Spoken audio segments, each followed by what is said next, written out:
کہا میری بیوی بہت بد زبان ہے، میں کئی دفعہ طلاق دینے کی سوچ چکا ہوں، لیکن میرے 3 بچے ہو چکے ہیں، بچوں کو دیکھتا ہوں تو پھر میں اپنے صبر کا گھونٹ پی لیتا ہوں، ورنہ میرا جی چاہتا ہے اس کو ابھی طلاق دے کے گھر سے نکال دوں۔ دولت بھی موجود ہے، خوبصورتی بھی موجود ہے، شکل بھی موجود ہے، عزت بھی موجود ہے، سہولت بھی موجود ہے، کیا چیز موجود نہیں؟ ایک خاتون مجھے ملنے آئی، ملانے والے نے مجھ سے کہا کہ اس کا خاوند کھربوں پتی، ارب پتی نہیں، کھرب پتی آدمی ہے، کھرب پتی پاکستان میں 2 4 10 آدمی ہیں۔ اس خاتون نے آ کر میرے سامنے بولنے سے پہلے ہی رونا شروع کر دیا، ورنہ پہلے کوئی عورت یا مرد آ کے دکھڑا سناتا ہے پھر روتا ہے، وہ روئی پہلے اور بعد وہ کہنے لگی مولانا صاحب مجھے لوگ بڑا خوش قسمت سمجھتے ہیں کہ میں بہت بڑے مالدار کی بیگم ہوں، لیکن میں لعنت بھیجتی ہوں اس کی دولت پر کہ اس کا رویہ ہی میرے ساتھ اچھا نہیں، تو میں ہیرے کے سیٹ کیا کروں، میں سونے چاندی کے سیٹ کیا کروں، میں یہ کروڑوں روپے کی گاڑی کو کیا کروں جب میرے خاوند کا رویہ ہی میرے ساتھ انسانوں والا نہیں ہے اور اس کے اخلاق اچھے نہیں ہیں۔ میں آگ لگا دوں اس ساری دھن دولت کو، مجھے محبت چاہیے، اخلاق چاہیے، وہ کوئی نہیں اس کے پاس۔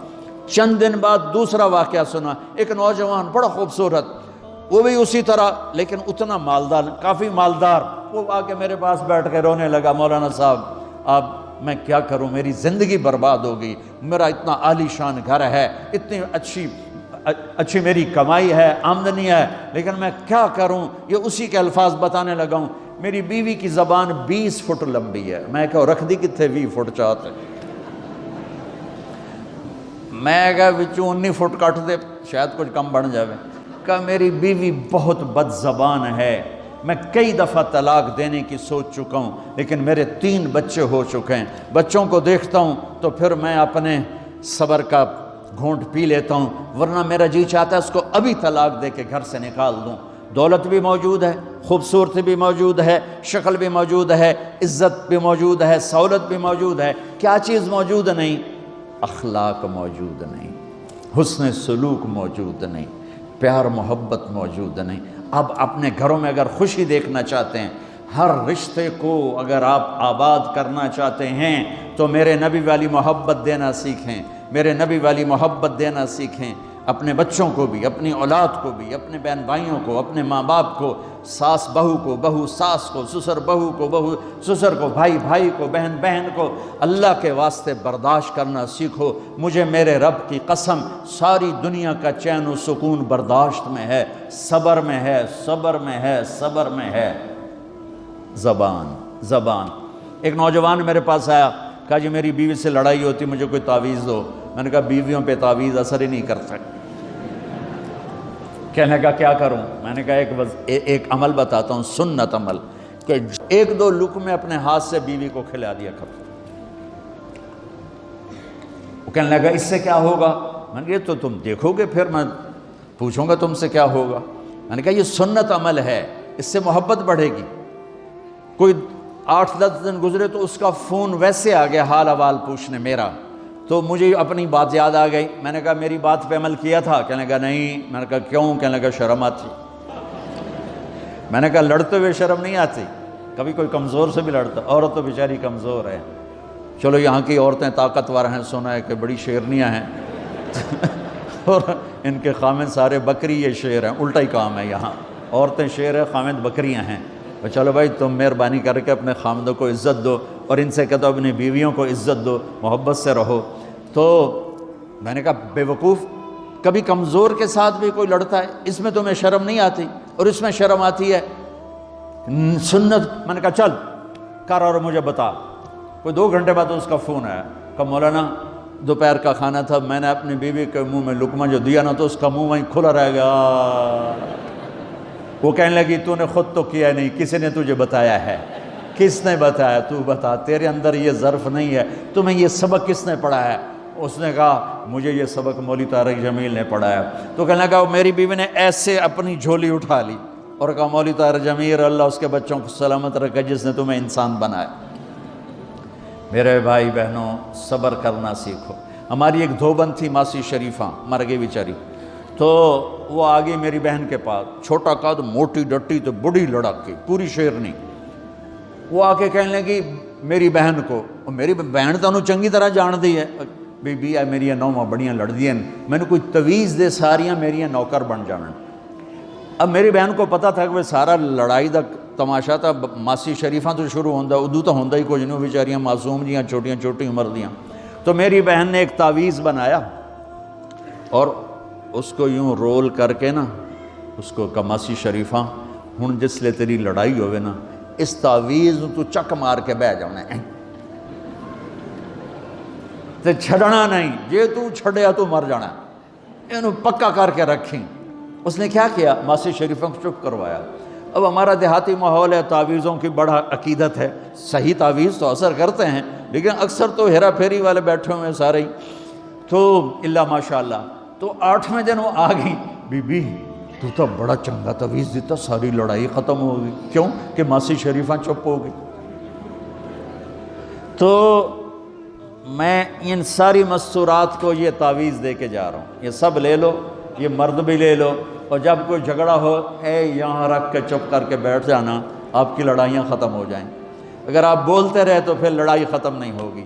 میرے نبی کی زندگی سیکھو، معاف کرنا سیکھو، محبت دینا سیکھو، ایسا نہ ہو کہ دو آپس میں بولتے نہ ہوں، ایسی بد اخلاقی سے بچو۔ اور آخری بات یہ ہے، آپ اس ملک میں رہتے ہیں، اب یہ آپ کا ملک ہے، اگر آپ کے پاسپورٹ ہیں تو یہ آپ کا ملک ہے، اس کے قانون کو عزت دو، اس کے قانون کو احترام دو۔ یہاں کی گورنمنٹ کے ساتھ مجھے پتہ چلا ہے کہ بہت سے لوگ ہیں فرضی بیمار بن کے وظیفے لے رہے ہیں، یہ حرام ہے، یہ دھوکہ ہے، یہ فراڈ ہے۔ جو حکومت آپ کی اتنی ہمدرد ہو کہ گھر بیٹھے آپ کو وظیفہ پہنچائے، آپ کے بچوں کے وظیفے لگائے، آپ کے وظیفے لگائے، انہی کے ساتھ دھوکہ کرنا ہے، انہی کے ساتھ فراڈ کرنا ہے۔ اللہ کی قسم یہ آپ اپنے ساتھ فراڈ کر رہے ہیں، یہ آپ اپنی ذات کو دھوکہ دے رہے ہیں، ان کو نہیں دھوکہ دے رہے، آپ اپنے آپ کو دھوکہ دے رہے ہیں۔ ایک سردار جی ریل میں چڑھا، ہنسی جائے، لوگوں نے پوچھا سردار جی بڑے ہنس رہے ہو؟ کہنے لگا ریلوے والوں کے ساتھ آج بڑا فراڈ کیا، چکر کا دے دیا، ریلوے کو چکر دے دیا ہے۔ کہ سردار جی کیا چکر دیا ہے؟ کہنے لگا واپسی کا ٹکٹ بھی لے لیا ہے اور واپس میں نے آنا کوئی نہیں ہے۔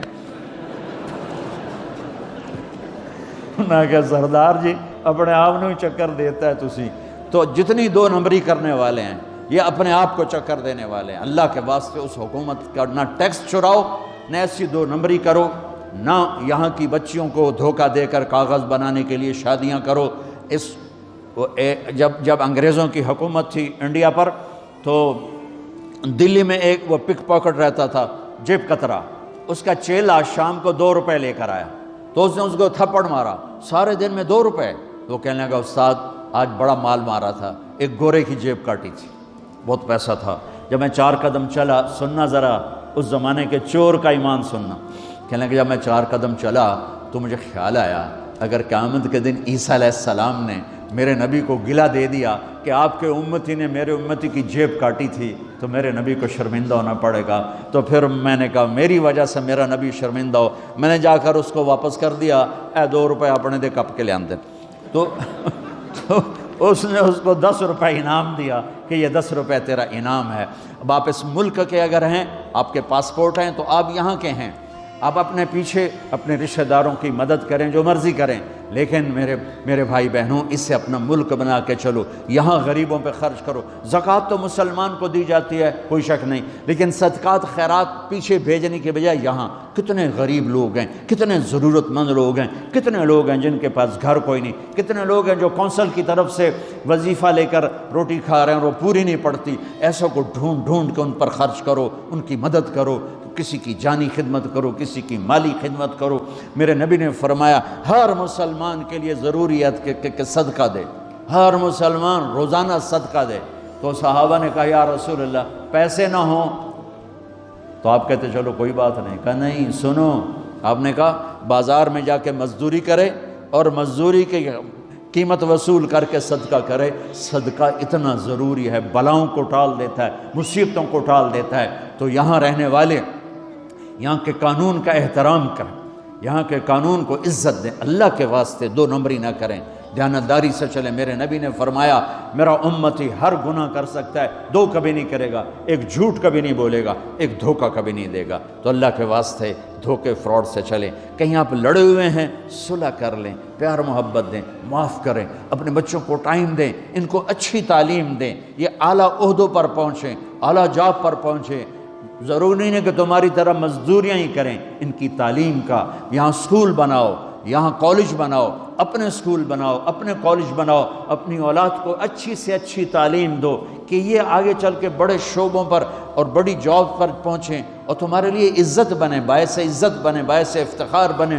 آپس کی پیچھے لڑائی چل رہی، اس نے 1 کنال کا گھر بنایا، میں نے 2 کنال کا بنایا۔ اور میں ایک جگہ گیا، پہاڑ میرپور گیا، میرپور بڑے بڑے گھر شہر میں انٹر ہونے سے پہلے، بڑے بڑے گھر، میں نے کہا یہ اور لگیں جیسے خالی، میں نے کہا یہ کیا ہے؟ میں پہلی دفعہ میرپور کہا یہ انگلینڈیوں کے گھر ہیں، ان کے مقابلے لگے رہتے ہیں، اس نے کنال کا بنا، میں 2 کنال کا بناؤں گا، اس نے 2 کنال کا بنا، میں 4 کنال کا بناؤں گا۔ بناؤ گھر اپنی ضرورت کے بنا لو، جب جانا ہو وہاں نہ تم جانے والے ہو پیچھے، نہ تمہاری اولادیں، ان کو یہاں کی نسوار لگی، واپس جائیں گے لوڈ شیڈنگ میں۔ ایک پٹھان بھائی ناراض نہ ہونا، ادھر بہت ہیں پٹھان، تو ایک پٹھان کا خرگوش گم ہو گیا، خرگوش، تو لوگوں نے افسوس کیا، خان جی آپ کا خرگوش گم ہو گیا، کہنے لگا خوچا کوئی بات نہیں ہے، ہم نے اس کو نسوار کا عادی بنایا ہوا ہے، جب نشہ ٹوٹے گا ہمارے پاس آئے گا۔ یہ تمہاری نسل اور تم انگلینڈ کی نسوار کھا کھا اب تم پاکستان جاؤ گے، ہندوستان جاؤ گے، بنگلہ دیش جاؤ گے، تم نے یہی رہنا ہے۔ اسے اپنا ملک بنا کے چلو، سنسیئر ہو کے چلو، اس کے قانون کا احترام کر کے چلو۔ یہاں غریبوں پہ صدقہ تو غیر مسلموں کو دو، ان کے دل قریب ہوں، ڈھونڈ ڈھونڈ کے دو، وہ تم سے پیار کریں، وہ تم سے محبت کریں، ان کے ہائے ہائے۔ او میرے نبی تشریف فرما تھے، ایک طوائف گزری، طوائف پروسٹیٹیوٹ، وہ آپ کو دیکھ کے نا آپ کا مذاق اڑانے کے لیے، کیسا نبی ہے، اکیلے بیٹھ کے کھاتا ہے، کسی کو پوچھتا ہی نہیں۔ غیر مسلم، کافر، طوائف، کتنی برائیاں اکٹھی ہو گئی۔ آپ نے کہا آ جا، وہ آ کے بیٹھ گئی، آپ نے کہا کھا، وہ تو آپ کا مذاق اڑا رہی تھی کہ نہیں ایسا نہیں کھاؤں گی، جو تیرے منہ میں ہے اپنے ہاتھ سے نکال کے مجھے کھلا۔ اس کا خیال تھا یہ مجھے ڈانٹیں گے، کہیں گے اس کو اٹھاؤ، 2 چھتر مارو، اس کو دفع کرو، میں کہوں گی دیکھو تمہارا نبی کیسا ہے، اتنا بد اخلاق۔ تو انہوں نے کہا نہیں نہیں نہیں، جو تیرے منہ میں ہے وہ نکال اور اپنے ہاتھوں سے میرے منہ میں ڈال۔ میرے نبی نے کہا یہ لو، آپ نے لقمہ منہ سے نکالا اور اس کے منہ میں ڈالا۔ اب پنجابی کی مثال ہے، کبے نو لت لگی اور سدھا ہو گیا۔ میرے نبی کے منہ کا لعاب جب اس طوائف کے منہ میں گیا، وہ ساتھ ہی کلمہ پڑھ گئی، ایمان لے آئی اور مدینے کی شریف ترین عورت بن گئی۔ میرے نبی تو اس طرح اخلاق والے تھے۔ یہاں تو نوکر سسٹم نہیں، میں پاکستان میں بھی روتا رہتا ہوں کہ نوکروں کے برتن الگ ہیں اور مالکوں کے برتن الگ ہیں، عورتوں کی نوکروں کی پلیٹ الگ ہے اور مالکوں کی پلیٹ الگ ہے۔ میرے نبی نے طائف کے کافر آئے، روزانہ ان کے ساتھ بیٹھ کے رات کو کھانا کھاتے تھے، ان کا جھوٹا کھاتے تھے۔ یہ اخلاق تھے جس نے انہیں کلمے میں داخل کر دیا۔ نجران کے جوڑ نظر آئے گا، اور میرے رب کی سنو، ان استقالنی عقلت لا، تو توبہ توڑ کے لے آ، 1 دفعہ یا 1000 دفعہ، ایسا جوڑوں گا کہ جوڑ نظر ہی نہیں آئے گا، بے جوڑ کر دوں۔ اور یہ تیرے کرامن کاتبین کو بھی نہیں پتہ چلے گا کہ یہ توبہ ٹوٹی ہوئی ہے اور ٹوٹ کے جڑی ہے یا ٹوٹی نہیں۔ اللہ ایسی توبہ ہماری قبول کرے گا۔ جب ہو توبہ کرو، جب ہو توبہ کرو۔ تو نیت کرتے ہو توبہ کی؟